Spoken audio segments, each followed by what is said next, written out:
Bonjour à tous et bienvenue dans cette vidéo mensuelle où je vais parler des films que j'ai vus ce mois-ci, ce petit mois de mai. Le petit mois de mai, je sais plus exactement comment on dit. Alors s'il y a des bruits parasites, c'est parce qu'il y a des travaux autour de chez moi, ça me fait super chier. Mais bon, j'ai quand même envie d'enregistrer cette vidéo, donc j'espère que ça ne sera pas trop perturbant. Alors, premier disclaimer, hein, disclaimer, c'est quoi le nom en français? J'ai totalement oublié ce que c'était. Mais je n'ai pas été au cinéma depuis la réouverture des salles, et ça, c'est quand même assez nul de le dire. Mais c'est vrai, alors non pas que les films ne m'intéressent pas, il y a plein de films qui m'intéressent, c'est deux choses. La première, c'est que j'ai profité de la réouverture des terrasses pour me sociabiliser grandement. Donc vraiment, au final, c'était quand même vraiment ça qui me manquait. En plus, enfin, au-delà du cinéma, c'était le fait de pouvoir revoir les gens dans un contexte gai, joyeux, avec de l'alcool en terrasse. Voilà, donc j'ai vraiment passé pas mal de temps avec des copains et avec la famille en terrasse, et ça m'a rempli mes journées. Et il y a aussi le fait que dans les cinémas auxquels je suis abonné, je suis toujours un abonné Pathé Gaumont. Ils ne font pas de séance du matin. Et moi, les deux trucs que je préfère aller au cinéma, c'est les séances du matin, genre voilà, début de journée direct, et les séances du soir. Et là, évidemment, il n'y a aucune des deux. Donc, les séances dans la journée, c'est pas trop ma cam. Et voilà. Et après ça, j'ai eu un mois un peu particulier. Je vais pas m'étendre là-dessus. Il y en a certains d'entre vous qui sont au courant de ce qui m'est arrivé ce mois-ci. Je vous remercie d'ailleurs tous les messages que j'ai reçus. Voilà, donc c'est aussi un mois un peu étrange où retourner en salle n'a pas été ma priorité. Ce qui fait que je n'ai pas vu de film, j'ai pas eu les films en salle, quoi. Donc ça me fait bizarre parce que moi qui soutiens la salle, de pas avoir été en salle alors qu'elles viennent de rouvrir, ça me fait bizarre. Ça me fait un peu chier, mais écoutez, c'est comme ça. J'y retournerai, j'irai voir plein de films. Pour le moment, ça s'est pas encore fait. Donc, on va parler des films que j'ai vus ce mois-ci. Hein, c'est la petite vidéo à la cool où on rattrape les trucs que j'ai vus. J'ai pas vu grand chose ce mois-ci. Ça va être une vidéo moins remplie que les précédentes. Alors, on va évacuer tout de suite les gros morceaux. Hein, on va parler des sorties un peu récentes. Alors, on va parler duquel d'abord? On va parler du Zack Snyder. Allez, on va parler de Army of the Dead. Donc, le dernier film de Zack Snyder avec cette équipe qui est recrutée pour aller récupérer le contenu d'un coffre-fort à Las Vegas, alors que Las Vegas a été mis sous quarantaine, ou en tout cas a été isolé parce qu'il y a eu une invasion de zombies. Voilà, donc ils vont, donc c'est ça, le dernier film de Zack Snyder qui est directement sur Netflix. Ouah, comment c'était nul. Non, c'est très décevant. Je suis navré de retrouver Zack Snyder à ce niveau-là. On sent que là, c'est le pire, en fait, de ce qu'il a fait. Zack Snyder, je suis pas son plus grand fan, mais je lui reconnais vraiment des choses. Une espèce de grandeur visuelle. Il est très bon dans l'épique. Et s'il a des matériaux à adapter qui sont quand même intéressants et qui prend du bon côté, comme 300, que j'aime beaucoup, faudrait que je le revoie, parce que peut-être qu'il a pris un coup de vieux, mais en tout cas c'est un film que j'aime beaucoup à la base, ou Watchmen, où j'aime pas forcément, je suis étonné par son adaptation parce qu'il fait des choix étranges, mais je trouve que quand même, il y a quand même un souffle dans son Watchmen, et c'est un film que j'ai vu plein de fois, et mine de rien que j'apprécie de voir à chaque fois, même si je suis pas d'accord avec sa vision de l'œuvre, mais ça c'est autre chose. Mais par contre, dès qu'il a tenté d'écrire des trucs, donc notamment Soccer Punch, là, franchement, je me suis retrouvé face à un gars qui ne savait pas du tout écrire un film, mais vraiment pas du tout. Pour moi, Soccer Punch, c'est très mal écrit. Alors, je sais qu'il y a plein de défenseurs du film, notamment sur toute une vision un peu allégorique que moi, je ne capte pas, mais peut-être que c'est moi qui n'ai pas fait assez gaffe. Et donc, l'Army of the Dead, on sent que c'est lui qui initie le projet, qui est derrière. Et donc, ça souffre d'énormes problèmes d'écriture, mais colossaux. Colossaux, et le problème de ce film, c'est qu'au-delà d'avoir des énormes problèmes d'écriture dont je vais parler un peu plus tard, le film est atroce. Visuellement, c'est d'une laideur. Il a utilisé son délire d'objectif qui ouvre à 0,80, là, ultra flou, avec une très faible profondeur de champ, et surtout avec un côté très laiteux, et ça fait des images que je trouve, mais très laides, très moches, quoi. Donc franchement, t'as un film pas beau, avec en plus un scénario de merde. C'est le pire des deux mondes, là, vraiment, c'est le pire des deux mondes, et donc il rattrape pas d'un côté comme de l'autre, et donc vraiment, c'est une énorme purge. C'est un film qui dure 2h30 pour raconter l'histoire toute bête de gens qui vont faire un casse à Las Vegas, mais il n'y a même pas de casse en fait. Enfin, je veux dire, ils débarquent quelque part, ils vont dans un sous-sol, ils ouvrent une porte, ils prennent et ils se cassent, quoi. Enfin, il y a zéro. Alors, c'est pas un film de casse, quoi. Enfin, je sais que lui, il dit il a mélangé le film de zombie et le film de casse. Non, le film de casse, c'est tu dois genre planifier un truc, t'as des embûches, tu dois contourner les obstacles, enfin, il y a tout un rapport. Là, il n'y a rien. Là, c'est juste, il débarque, hop, hop, hop, il rentre dans le truc. Et en fait, c'est finalement juste un espèce de... Ouais, un truc, une chasse au trésor, et encore, t'as pas d'énigme, quoi. Donc, franchement, là-dessus, grosse déception. En plus de ça, on a Las Vegas, qui, pour moi, est absolument pas traité. C'est-à-dire que le seul truc qui fait que t'es à Vegas, c'est que c'est une ville isolée au milieu du désert. Mais, je veux dire, Vegas, pour ce que ça représente, pour ce côté ultra abusé. Moi, c'est une ville que j'ai découvert il y a pas longtemps, où je suis allé en 2019, septembre 2019, j'ai fait un road trip avec des potes, dont plusieurs jours à Vegas, et c'est une ville qui m'a halluciné. Je veux dire, quand on débarque aujourd'hui, c'est une ville qui est ultra anachronique, qui n'a aucun sens. Enfin, pour vous donner un exemple, il fait 50 degrés dehors, et les casinos, il fait 18 degrés avec la clim, et toutes les portes sont ouvertes. Donc, enfin, cette espèce d'aberration où tu ouvres les portes des casinos avec donc il fait 18 d'un côté, 50 de l'autre, et il n'y a pas de barrière entre les deux. Enfin, c'est un gâchis d'énergie, un gâchis, et c'est une ville ultra agressive au niveau du... Enfin, je veux dire, c'est vraiment le temple du capitalisme dans le sens où j'ai jamais vu une ville qui essayait autant de me prendre mon pognon, quoi. Vraiment. Et c'est une ville qui est agressive, en fait. C'est le capitalisme agressif.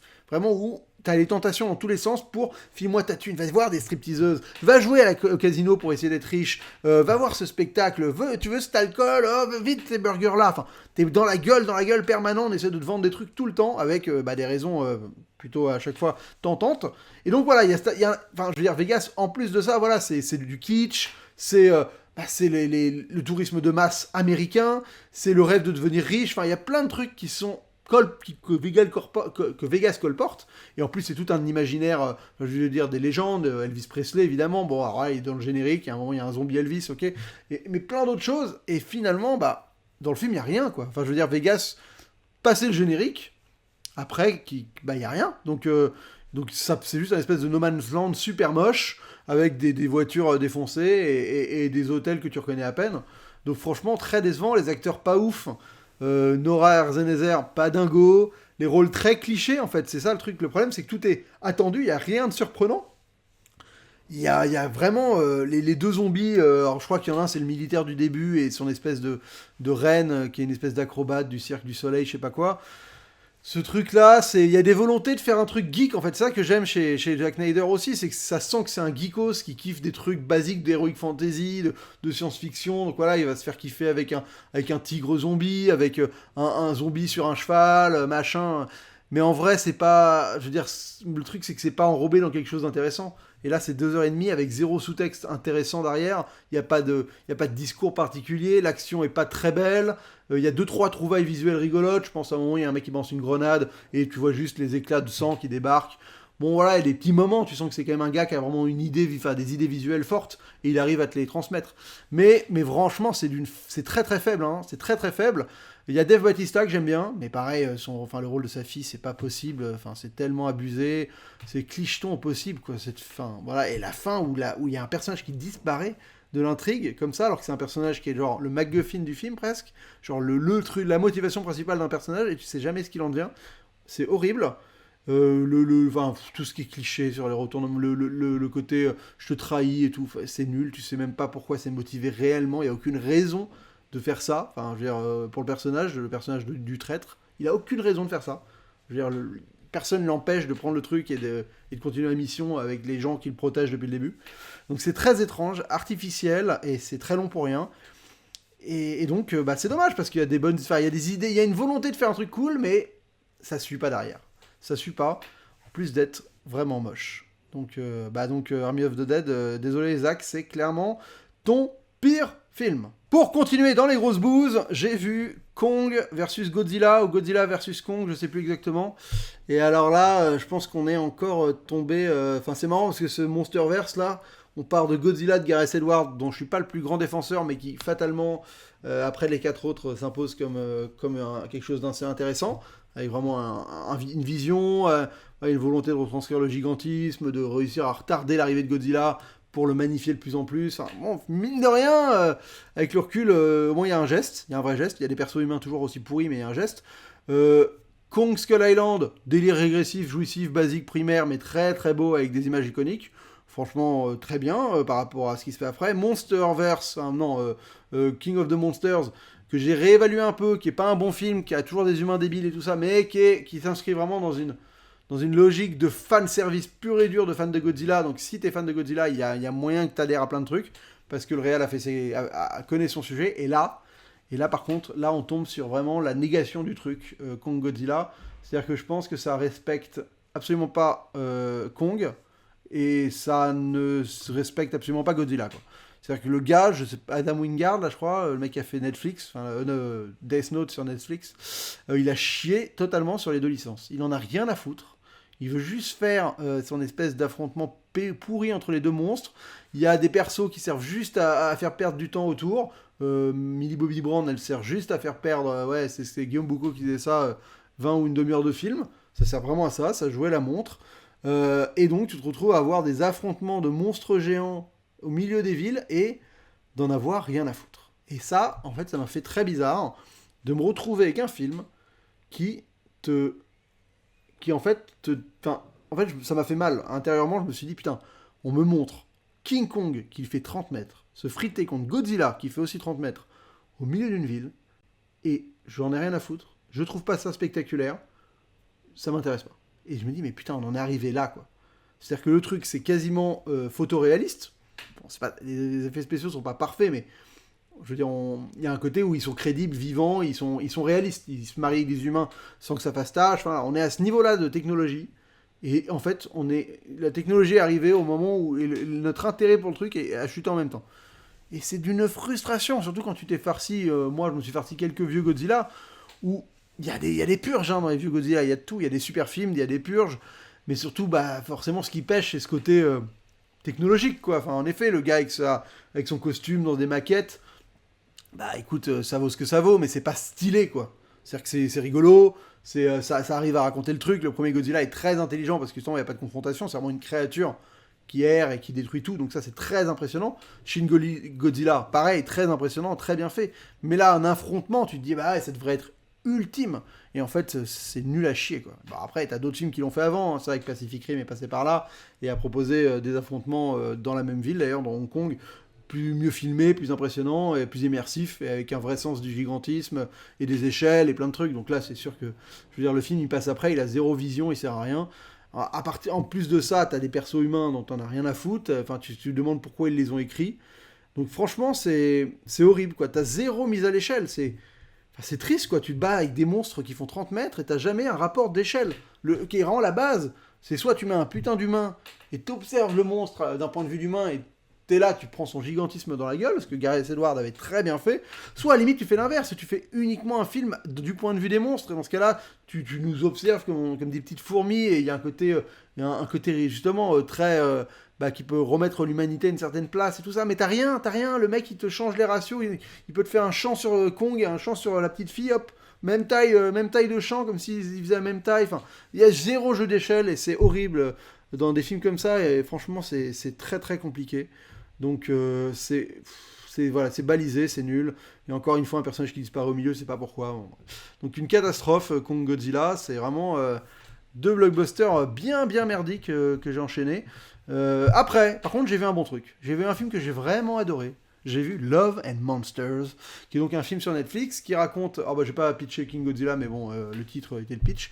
Donc Love and Monsters, par contre, ça raconte l'histoire d'un monde post-apocalyptique où l'humanité a essayé de détruire un astéroïde qui est arrivé sur la Terre, je crois, avec des missiles nucléaires. Il y a eu des tombées de radiation qui ont créé des monstres sur Terre. Donc globalement, les animaux, les insectes, tout ça sont devenus gigantesques. Et l'humanité s'est un peu fait décimer et ils se sont retranchés dans les abris qu'ils pouvaient trouver. Et on va suivre un perso, qui pour le coup, lui, est là dans un abri depuis 8 ans, quasiment. Et c'est le seul gars de son abri qui n'est pas en couple. Et avant tout ça, il était en couple avec une fille ils étaient in love, et il arrive à la contacter par la radio. Et donc il se dit, on sent que le bunker, il commence un peu à... Lui, là, il fait un peu partie... Enfin, c'est un peu la lopette de son... je sais pas si c'est un terme politiquement correct, lopette. Je veux dire, c'est un peu le peureux, quoi, le peureux de son bunker. Et donc, il va prendre ses baloches dans les mains, et il va dire, je vais aller retrouver ma gonzesse à l'autre bout de la ville, à 90 miles, je sais pas, enfin bref, elle habite à 100 km, quoi. Et donc il va traverser la nature avec un chien qui va l'accompagner. Et j'ai vachement aimé ce film. C'est hyper... En fait, ce que j'aime, c'est pas un film qui casse, genre, qui essaye d'être plus intelligent que ce qu'il n'est. C'est pas un film qui essaye d'être plus impressionnant que ce qu'il n'est. Et c'est un film surtout qui n'a aucun cynisme. C'est un pur film d'aventure qui juste exploite ce qu'il a de manière très harmonieuse et vraiment qui fait plaisir, quoi. Bon, évidemment, on sent que le réal, c'est un mec qui a grandi avec des références que j'ai aussi. C'est un mec qui, à mon avis, est fan de The Witcher. C'est un mec qui est fan de Pokémon, surtout. Enfin, voilà, qui a des espèces de logiques un peu de jeux vidéo, ou en tout cas d'œuvres récentes, qui, même Monster Hunter, je veux dire, c'est clairement dans cette vibe-là. On est dans cette vibe d'exploration, de côtoyer une nature un peu hostile, mais à la fois merveilleuse, et voilà, d'avoir cette espèce de film qui te permet de vivre ce sentiment d'exploration. Alors, et j'aime bien qu'ils aillent au bout des trucs et qu'ils laissent des choses de manière très simple. Genre, à un moment, il va rencontrer, on va dire, deux personnages qui sont un peu des explorateurs, en tout cas qui vont être des mentors dans l'exploration.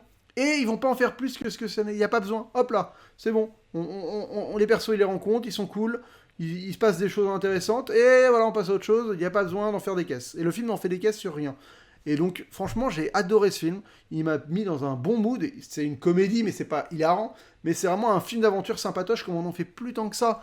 Et oui, gros déficit de films d'aventure. On a des films dans tous les sens qui nous présentent des choses extraordinaires. Mais, voilà, par rapport à un Kong Godzilla où j'étais impliqué dans rien, je trouvais rien d'impressionnant et ça me frustrait. Là, il n'y a pas grand chose de. Enfin, je veux dire, il exploite comme il faut les monstres quand ils arrivent. Et il suffit d'être impressionnant. C'est un film qui est assez touchant, qui vraiment voyage. Il y a des vrais moments de poésie, notamment il y a une séquence très poétique avec des méduses et tout un rapport à la nostalgie et en plus la nostalgie, au rapport même à ce qu'on laisse derrière nous.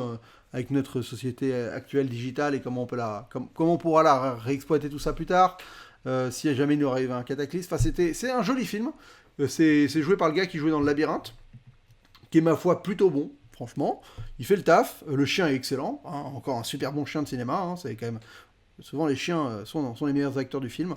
Et le dernier truc que je voulais dire sur ce film. Ah oui, un petit côté Man vs Wild aussi. Voilà, tu vois, encore des références vraiment qui nous ont brassé ces dernières années dans le côté aventure, expédition, aventure. Et non, le dernier truc que je voulais dire, c'est quand même le discours du film est assez cocasse, parce que si tu le transposes à notre situation actuelle avec le Covid, il y a vraiment un message qui dit arrêtons les gestes barrières, vivons, prenons les risques, on s'en bat les couilles, le virus, faut pas qu'il nous fasse peur. Donc c'est marrant parce que je pense que le film, il n'a pas du tout été fait en réaction au Covid. C'est un film qui était prévu avant, voilà. Enfin, à mon avis, c'est pas du tout un film qui s'est créé en réaction. Mais forcément, quand tu le vois aujourd'hui, tu es obligé de faire un léger parallèle et le discours, le fond du film est assez troublant. Tu fais ah ouais vraiment, ah ouais, c'est ça la philosophie que vous voulez adopter. Mais voilà, mais super film, franchement, j'ai adoré parce que c'est un film qui fait du bien. Et des films qui font du bien en ce moment, il n'y en a pas donc ça. Donc je prends. Une autre nouveauté que j'ai vue, c'est Les Mitchell contre les robots, donc le film d'animation réalisé ou produit juste par messieurs. Non, c'est pas réalisé, c'est produit par les fameux gars de Lego, là, Lord et Miller, et c'est réalisé par Michel Rianda et Jeff Rowe. Donc c'est l'histoire des Mitchell, qui sont une famille un peu à l'arrache. C'est une famille nucléaire, hein, vraiment un couple, un petit garçon et une ado fille. Et la fille va partir à l'université parce qu'elle veut devenir cinéaste. Elle se sent pas à sa place dans sa famille ni dans son école. Et là, elle sent que ça va être le moment où elle va enfin rencontrer les siens, quoi, les gens qui lui correspondent. Et le problème, c'est qu'il y a un apocalypse de robots qui est déclenché par un champion de la tech, par l'équivalent d'un Elon Musk ou d'un Steve Jobs mélangé, qui a créé un assistant personnel qui prend le pouvoir et qui emprisonne toute la planète, sauf les Mitchell, qui vont devenir le dernier espoir de l'humanité. C'est un film d'animation qui est très sympa, il n'y a rien à dire là-dessus. C'est drôle, c'est rythmé, c'est pop, c'est un film qui peut plaire à toute la famille. Vraiment, bon, faut pas non plus un enfant trop jeune, mais à partir de 6-7 ans jusqu'à n'importe quel adulte, il y a un impact émotionnel qui à mon avis est très fort, sur le rapport père-fille ou n'importe quel parent-enfant, quoi. Et donc là-dessus, je pense que le film est assez réussi. Moi, j'ai trouvé un défaut majeur qui m'a un peu bloqué. Il y en a deux. Il y a une péripétie au milieu du film qui pour moi est juste de la perte de temps et n'est pas très bien traitée. C'est la péripétie dans le centre commercial avec des objets qui prennent vie, que je trouve pas visuellement intéressante. C'est-à-dire que tous ces objets, finalement, il se passe pas grand-chose, on n'en retient rien, et ça fait juste une espèce de parenthèse au milieu du film qui te fait perdre un peu de temps. Bon, bah, je trouve ça toujours un peu dommage. Et le deuxième truc, c'est j'ai trouvé finalement la relation au cœur du film qui comporte vraiment tout le noyau émotionnel, qui est celle, un peu la relation entre le père et sa fille. Je l'ai trouvé totalement artificielle et c'est redoutable parce que bah, le film tient là-dessus, quoi. Vraiment, la force émotionnelle tient là-dessus. Et je trouve qu'ils ont beaucoup trop forcé sur le délire du père qui s'intéresse pas à sa fille, qui comprend pas ce qu'elle fait, alors que lui-même, alors parce que la fille fait des films, et donc il comprend pas, genre il s'intéresse pas au film que fait sa fille, il trouve ça totalement improbable, il se demande même pourquoi elle va à la fac faire ça, il y croit pas une seconde, voilà, il a ce côté un peu le père démotivant, tu vois, bah voilà, parce que lui a des traumas internes, enfin ouais, tout est justifié, hein, c'est ça qui est quand même bien fait, c'est que mine de rien, tout est là pour, je dis artificiel, mais c'est quand même bien ficelé. Ça, mais ce que je trouve artificiel, c'est que je trouve ça un peu forcé, parce que bah, ça reste un perso qui, bah, lui, faisait des films enfants, il a toujours il a plein d'images de... Enfin, il y a plein de rapports avec les cassettes, les caméscopes, que lui regarde même. Donc je trouve ça étrange. Tu vois, il y a une réplique où il dit à sa fille mais filme pas la vie à travers ton truc, regarde-la vraiment pour la vivre vraiment, tu vois. Et elle lui dit mais c'est comme ça que je vis les trucs, alors que lui faisait pareil avant, enfin pour capter les souvenirs de sa fille. Donc je comprends pas vraiment où le perso s'est perdu entre temps. Alors il l'explique, hein, il y a un côté désillusion, mais il manque un truc pour vraiment y croire. Sinon, sinon ça passe vraiment très bien et je peux comprendre qu'on finisse en larmes ou qu'on ait une vraie bouffée d'émotion à certains moments, parce que c'est vrai quand ils envoient le pâté, ils envoient le pâté, quoi. Voilà. Après, le géant de la tech est un peu caricatural, mais ça c'est toujours un peu le cas dans les Lord et Miller. Je veux dire, ils ont fait pareil dans Tempête de boulettes géantes 2, l'île des Miam Nemo, là, où t'avais un espèce de Steve Jobs, enfin même pas assumé, c'était quasiment Steve Jobs, qui était ultra caricatural, mais c'est toujours un peu le cas. Là, il est particulièrement débile, mais bon. C'est un film qui est quand même intéressant sur la famille actuelle. Et il n'y en a pas eu tant que ça, je pense aussi pertinent peut-être sur la disparité des générations, même le rapport avec les parents et la technologie, qui sont pas totalement largués, mais qui le sont un peu, mais qui à la fois essaient de suivre. Ouais, il y a tout un rapport avec la mère, Instagram et les voisins. Je pense que c'est un film assez riche que je vais revoir. Voilà, il fait partie de ces films Netflix que j'aurais envie de revoir parce que il est, à mon avis, plus rempli que ce que j'en ai capté au premier visionnage. En tout cas, l'animation, elle est crème, il y a beaucoup de trucs assez drôles et c'est très pop. C'est vraiment de ce que Netflix a fait, c'est pas loin de ce qu'ils ont fait de mieux, avec Love and Monsters, que j'aime plus, évidemment. Love and Monsters, je pense que c'est mon film Netflix préféré. J'ai pas vu Manque encore, mais je pense que c'est mon film Netflix préféré. J'ai vraiment adoré. Alors, c'est toujours pareil. Je sais que c'est pas un chef-d'œuvre. Je suis conscient que c'est un film qui est. Mais j'aime bien les films qui sont. Je reviens sur Love and Monsters, mais j'aime bien les films qui, justement, ce qu'ils entreprennent, s'ils le réussissent parfaitement ou pas. Et Love and Monsters, on peut ne pas aimer le registre, on peut trouver que ça manque de plein de trucs, que c'est pas un panel d'émotions fou et tout ça, mais ce qu'il essaye de faire, je trouve qu'il y arrive quasiment parfaitement à chaque fois. Donc c'est pour ça que je trouve que c'est vraiment un super film. Donc ça c'était pour tout ce qui était Netflix et blockbuster ricain. Mais j'ai découvert un film, je suis pas allé au ciné, mais j'ai quand même vu un film français récent que j'ai beaucoup aimé. Et je dois remercier Monsieur Anal Génocide, parce que finalement je me suis fait encore avoir par une de ses vidéos où je pensais qu'il allait insulter des gens. Et en fait non, il fait juste une reco d'un film, une critique, enfin il nous donne envie d'aller voir un film pendant 20 minutes.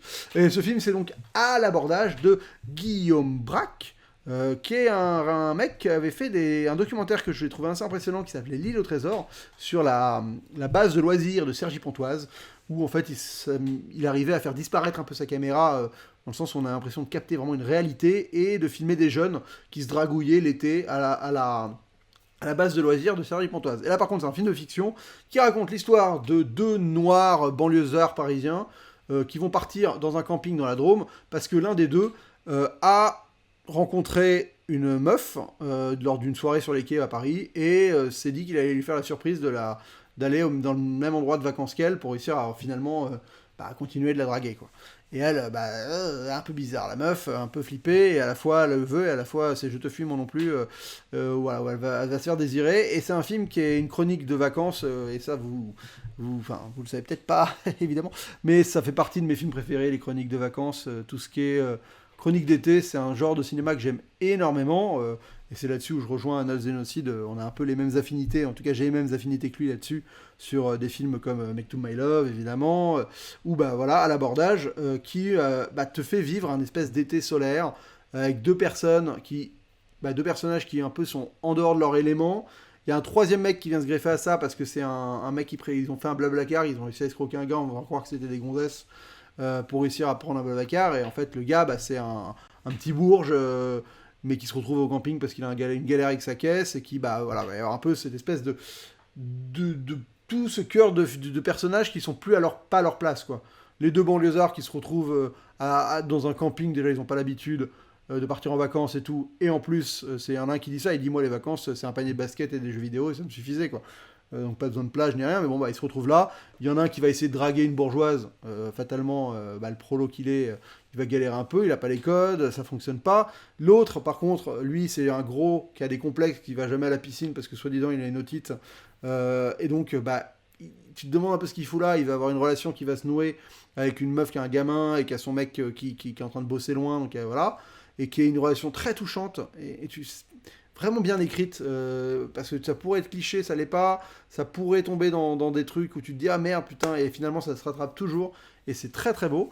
Et donc tu as ce fameux bourge qui s'appelle Edouard, vraiment le bon prénom de bourge je crois, qui lui se retrouve, d'habitude il est dans la maison avec piscine de sa daronne, machin, et là il se retrouve au camping avec les ploucs, mais en fait vu que c'est un galérien, il se lie d'amitié vachement avec comment il s'appelle, Shérif, ou Shérif qui est donc le mec qui est un peu gros et qui a des complexes et qui galère à avoir des meufs, quoi. Donc les deux deviennent vraiment potes, et à côté de ça t'as donc celui qui est descendu pour draguer, qui lui galère parce que la fille elle est compliquée, elle se fait un peu désirer, elle est un peu prise de tête, elle sait pas trop ce qu'elle veut. En plus il y a un surfeur, une espèce de surfeur blondinet qui vient de se greffer à ça. Donc c'est cette espèce de jeu amoureux, de jeu de regard, de séduction, de je te veux, finalement non, en fait je me laisse désirer, je te dis pas, faux semblant, tout ça qui est très très bien écrit. Il arrive à capter. C'est ça qui est fou, c'est que j'ai commencé le film, où moi, Guillaume Braque, pour moi c'était un mec qui faisait du documentaire. Et donc quand j'ai commencé le film, je me suis dit putain mais c'est un doc ou quoi? Et en fait très vite tu te dis bah non, ça peut pas être un doc parce que, je veux dire, c'est pas filmé comme un doc, et clairement c'est de la fiction, mais à la fois les comédiens ont cette authenticité qu'il avait dans les documentaires qu'il a fait avant. Enfin, je veux dire, il y a un naturel qui se dégage de toutes les séquences qui est flippant. Donc, je sais pas comment il a travaillé. Certes, c'est pas un film très découpé. C'est un film avec des plans assez larges, où il va pas faire de la mise en scène par la caméra. Je veux dire, il va pas appuyer les intentions par l'image. Il va laisser les comédiens libres de réussir à vraiment jouer de manière ultra incarnée et naturel. Et c'est ça qui est très très fort, malgré le fait qu'il y ait quand même des vrais choix de composition et de plans qui racontent des choses, hein. C'est pas dénué de sens, hein, du tout. Mais en tout cas, c'est vraiment les comédiens qui arrivent à véhiculer du naturel et de l'authenticité, et ce qui donne beaucoup de richesse à toutes les séquences, parce que vu qu'on est sur des nuances de jeu, de séduction, de tempéra, de la meuf, en fait, elle dit ça, mais on comprend qu'elle le pense pas du tout, ou qu'elle fait un espèce de jeu de dupe à 2 balles 6. Et tout ça, c'est très très bien incarné par les comédiens, et c'est filmé avec beaucoup de délicatesse par Monsieur Guillaume Braque, et donc c'est une petite chronique qui, franchement, se regarde avec délectation, et te donne un avant-goût de ce que sera cet été, ou de ce qu'aura été les étés pour les gens qui sont casés et qui ne cherchent plus personne, ces fameux étés de drague, hein. On en a tous connu, hein. On va pas se mentir, moi je faisais partie de la team galérien à Donf, mais écoute, c'était bien d'être galérien, putain, c'était bien les étés comme ça, c'était cool, c'était une belle époque. Et c'est sur Arte, c'est visible sur Arte TV, sur internet, vous pouvez le streamer pour je sais pas combien de temps il est dispo, en tout cas c'est gratos, donc ne vous privez pas.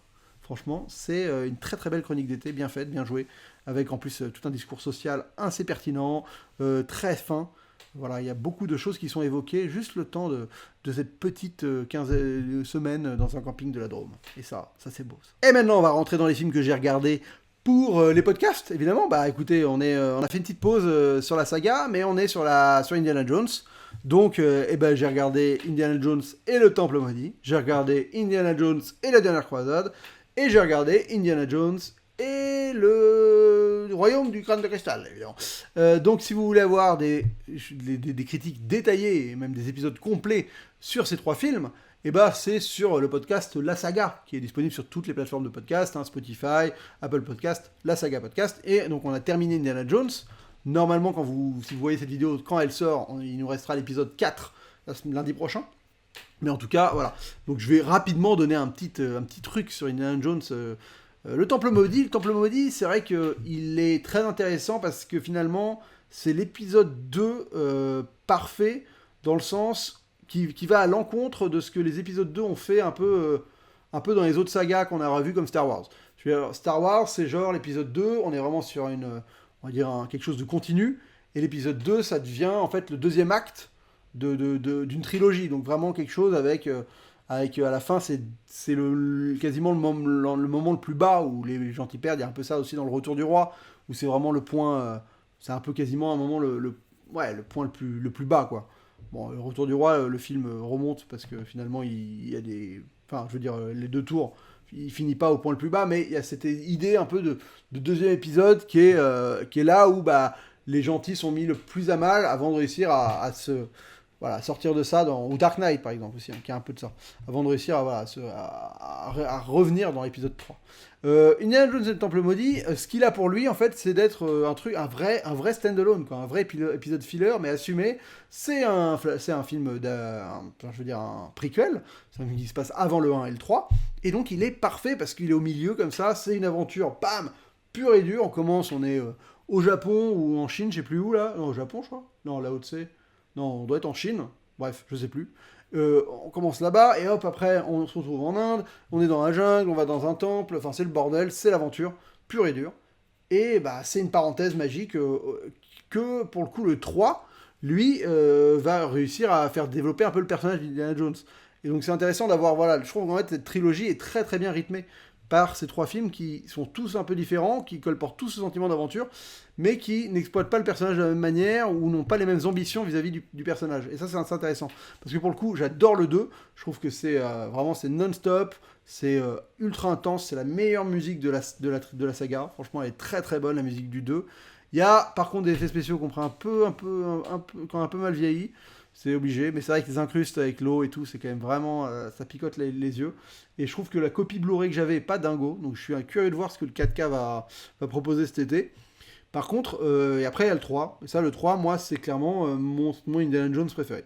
Parce que c'est le plus intime finalement, avec la relation père-fils, c'est le plus trépidant, je trouve qu'on voyage dans tous les sens, ça s'arrête jamais, on va à Venise, on va en Allemagne, on va en Autriche, on va à Petra. Au début on est dans le l'Utah, là, le désert de l'Utah, avec cette séquence qui te retrace qui te met l'espèce de point, le point d'éclosion d'Indiana Jones. Il trouve son fouet, sa cicatrice, sa haine des serpents, le chapeau. Enfin voilà, tout condensé en 10 minutes. Bah évidemment c'est très comic book, mais c'est génial. Je veux dire, pour démarrer un film et rendre hommage à un perso comme ça et te légendariser le perso, c'est grandiose. C'est grandiose. La relation avec Sean Connery, je la trouve extraordinaire. Il y a vraiment du James Bond à balle, notamment dans la séquence à Venise. Et à la fois, c'est une vraie quête au trésor. C'est vraiment une quête au trésor. Là, pour le coup, il y a des énigmes, ils suivent des indices dans tous les sens. Enfin, c'est vraiment, on progresse, quoi, avec ce jeu de dupes, en plus, avec les agents doubles, pas doubles, enfin, qui est une nazie, qui n'en est pas une, le carnet qui passe de main en main. Les scènes d'action sont quand même assez spectaculaires. Il y en a une qui a pris un coup de vieux, c'est celle avec l'avion, là.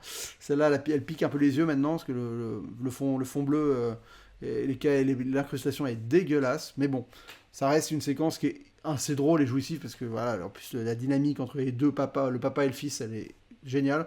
Et la fin est géniale. C'est ces espèces d'épreuves pour arriver jusqu'au Graal, toute cette mythologie qui est inculquée. Enfin, c'est la quête du Graal, c'est peut-être la quête la plus mythique de tous les temps, quoi.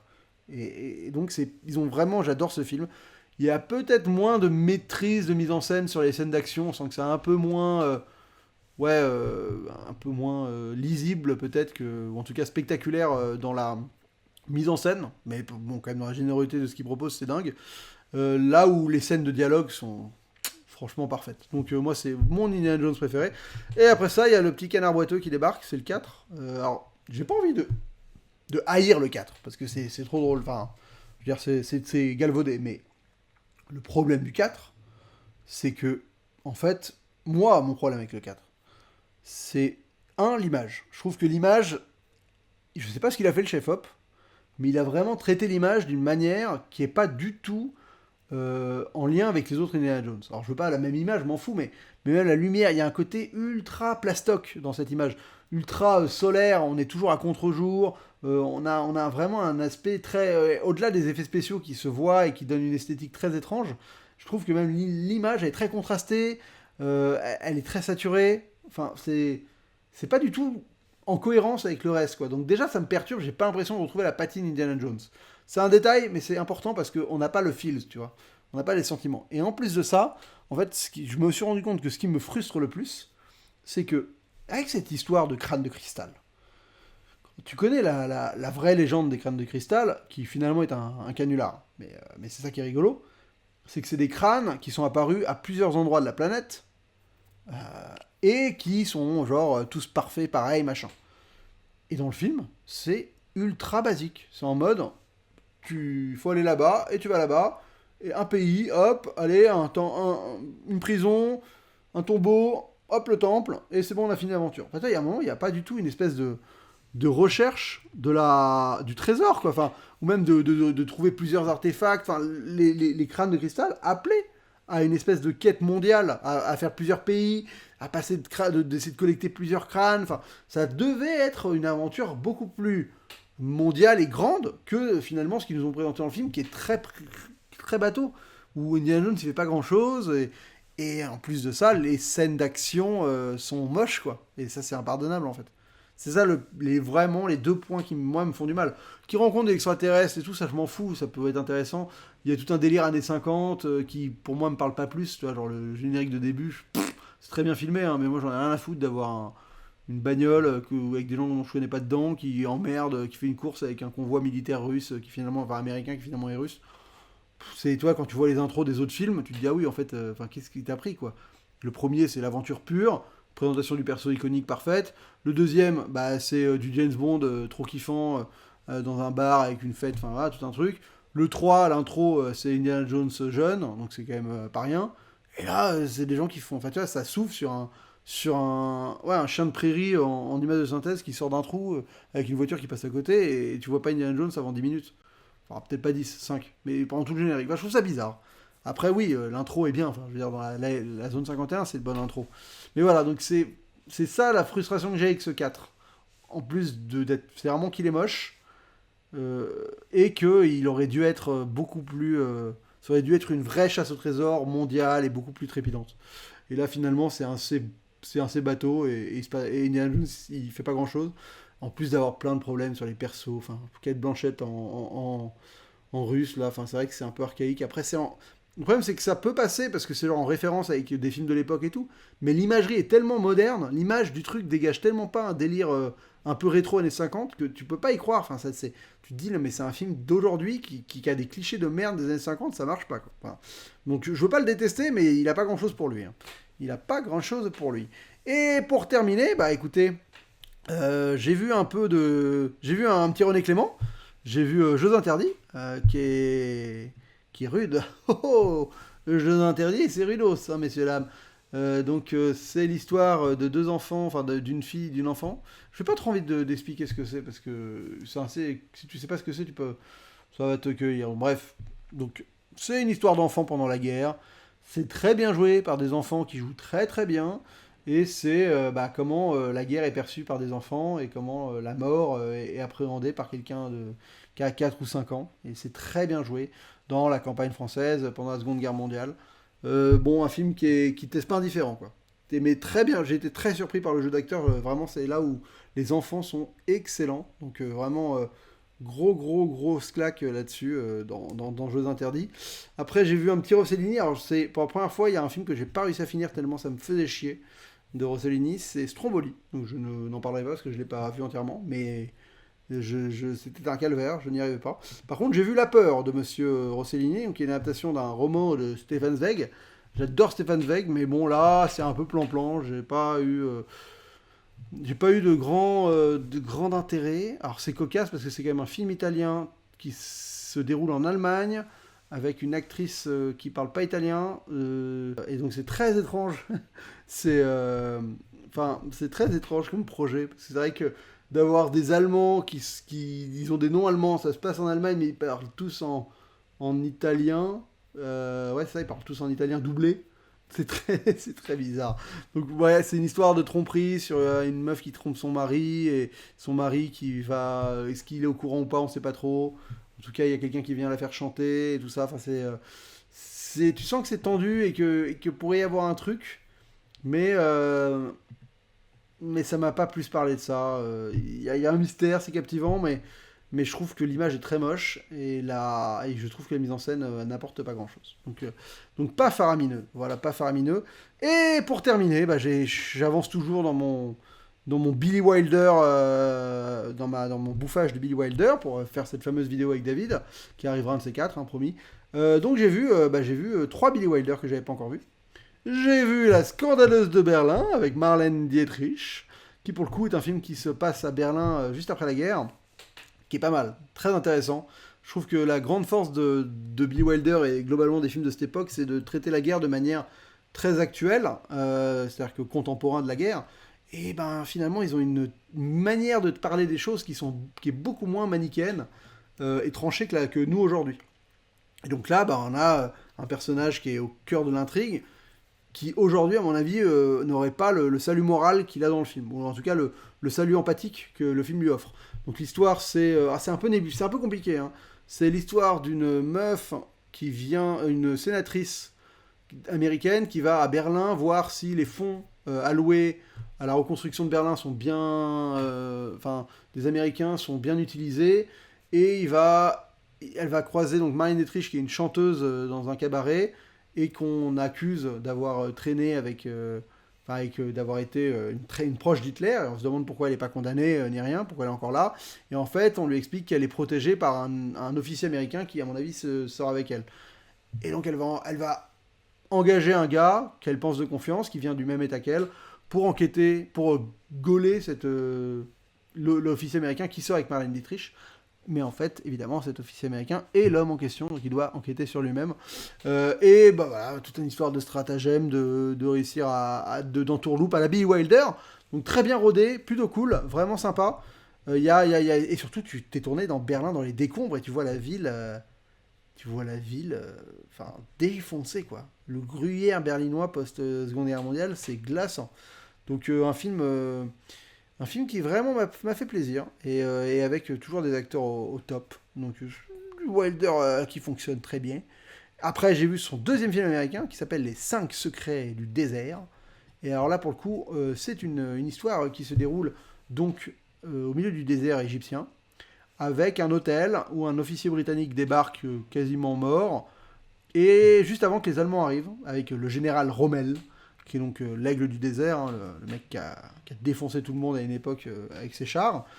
Et l'officier britannique va se faire passer pour un mec qui travaillait dans l'hôtel et qui en fait, spoiler, était un agent allemand. Donc l'officier britannique se retrouve à se faire passer pour un espion allemand auprès de Rommel et tout ça, et en fait il va essayer de découvrir le mystère des 5 secrets du désert qui correspond à quelque chose. C'est un vrai film d'espionnage, et à la fois c'est quasi un huis clos. On est sur un film voilà, de tromperie, encore une fois, du Wilder tout craché, avec ces espions qui se font passer pour l'un ou pour l'autre, avec ces jeux de pouvoir au milieu de la guerre. Et encore une fois, on est contemporain de la guerre, c'est un film qui a été tourné en 43, la guerre n'est pas finie, on est pleine guerre, et il parle quand même de Rommel, qui est encore vivant, quoi, enfin qui est encore en train d'agir. Et c'est ça qui est fort. Et il en fait un portrait qui est pas du tout caricatural. Les Allemands passent pas pour des monstres. Enfin, c'est très mitigé comme manière de voir les choses. Et ce que j'aime bien, c'est d'aborder la guerre du point de vue des gentlemen, quoi, tu vois, du point de vue des officiers. Il y a un moment où il y a Rommel qui se vante de ses plans devant des officiers allemands devant des officiers anglais qu'il a capturés, et il leur parle, il leur sert à bouffer. Enfin, tu vois, il y a vraiment un rapport, et les Anglais ils sont là à fumer le cigare, à écouter le plan de Rommel, à lui parler, et t'as un côté très avenant l'un et l'autre, ils se respectent, quoi. Alors que bah, c'est un putain de nazi qui discute avec un agent britannique pendant la Seconde Guerre mondiale, quoi. Et c'est un peu, et ça j'aime bien enfin je trouve que c'est une vision du truc qu'on n'aura plus jamais par la suite. Je veux dire, tous les films de guerre que j'ai vus par la suite, c'est les nazis, à part si tu vraiment t'en as quelques-uns qui adoptent le point de vue nazi, et dans ce cas-là, les Américains sont considérés comme de la vermine ou quoi que ce soit, mais sinon, voilà, les nazis sont toujours des monstres, des gens qui sont totalement cruel, et ça représente forcément une partie de la réalité, et c'est important. Mais je trouve que d'avoir des films contemporains qui justement n'avaient pas le recul sur le truc, et qui par naïveté, s'autorisaient à avoir plus d'empathie, ou en tout cas de donner plus d'humanité aux soldats nazis, c'est assez intéressant. En plus d'avoir une actrice que j'ai découvert, que je trouve très très belle, qui s'appelle... comment elle s'appelle cette dame? Elle s'appelle Anne Baxter, qui joue une Française. Alors évidemment c'est drôle parce qu'ils parlent tous anglais, mais ils sont supposés pas être du même pays, enfin c'est des conventions d'époque un peu particulières, mais ça on est obligé. Donc franchement un film que j'ai bien aimé. Il est fort en Wilder pour les huis clos, et en plus c'est vrai qu'il arrive quand même à mettre du cinéma dans ces huis clos. Il y a des plans qui d'un coup vont révéler un indice, il y a vraiment du Hitchcock là-dedans. Il y a tout un jeu un peu cryptique sur des symboles, sur des espèces de petits trucs comme ça qui reviennent. Et c'est ça que j'aime beaucoup, c'est que c'est un film qui est finalement un peu un puzzle à reconstituer pour le personnage principal. Et en tant que spectateur, t'es au même niveau que lui, donc c'est plutôt cool. Et c'est un film qui m'a vraiment bien plu. Bonne surprise, bonne surprise. Et le dernier Wilder, qui sera le dernier film de cette vidéo, écoutez, c'est Spécial Première, The Front Page en anglais. Spécial Première, c'est raconte l'histoire, donc c'est un de ses films avec Walter Matthau et Jack Lemmon, donc il en a fait 4, je crois, avec le duo. J'avais parlé dans la vidéo précédente de Fortune Cookie. Là, c'est vraiment mieux, pour le coup.